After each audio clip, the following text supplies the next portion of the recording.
என்னோட ஆசீர்வாதம் உனக்கு எப்பயுமே இருக்கும். என்னுடைய அன்பு தம்பி சிவகுமார் என்னுடைய மிகப்பெரிய ரசிகர்னு உங்க எல்லாருக்கும் தெரியும்.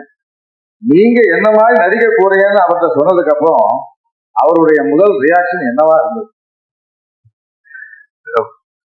வாத்தியார் வாத்தியார்னு ஏன் சொல்றாங்கன்னா, எத்தனை சூப்பர் ஸ்டார் வந்தாலும் எல்லாத்துக்கும் பாலை போட்டு கொடுத்தது அவர்தான் வாத்தியார். ஆனா அது பண்றப்ப ரொம்ப கேர்ஃபுல்லா இருக்கணும் அப்படின்னு சொன்னது, அண்ட் அதுக்கு எவ்வளவு மெனக்கெட்டுக்கணுங்கிறது. அப்பா கூட அவர் நடிச்சிருக்காரு. அப்ப வந்து சில ஆக்டர்ஸ் இருப்பாங்க, அவங்களுக்கு வந்து அடிக்கிற மாதிரி நடிக்கிற சீன் இருந்ததுன்னா அடிச்சிருவாங்களாம், அப்பதான் ரியலா இருக்கும்னு. அப்ப அப்பாவும் போய் அவர்கிட்ட சொல்லியிருக்காரு இந்த மாதிரி, ஆனா நீங்க அடிச்சிருக்கனே, நீ நடிகன் தானே, நான் அடிக்கிற மாதிரி நடிக்கிறேன், நீ அடி வாங்கின மாதிரி நடின்னு சொல்லுவாராம். சோ அவ்வளவு கேர்ஃபுல்லா பாத்துக்கு வரோம் ஒவ்வொரு ஆர்டிஸ்டையும். இன்னைக்கு இருக்கிற ஸ்டண்ட் யூனியன் ஆகட்டும், இன்னைக்கு இருக்கிற நடிகர் சங்கம் ஆகட்டும், எத்தனையோ சின்ன சின்ன யூனியன் ஆரம்பிச்சது அவர் தான். ஏன்னா எப்பவுமே அடுத்தவங்க நல்லா இருக்கணும் நல்லா இருக்கணும்னு சொல்லி ஒவ்வொரு திட்டத்தையும் பிளான் பண்ணது அவராதான் இருக்காரு. எல்லாத்துக்கும் முன்னோடியா அவராதான் இருந்திருக்காருங்கிறது ரொம்ப ரொம்ப பெருமையான விஷயம்.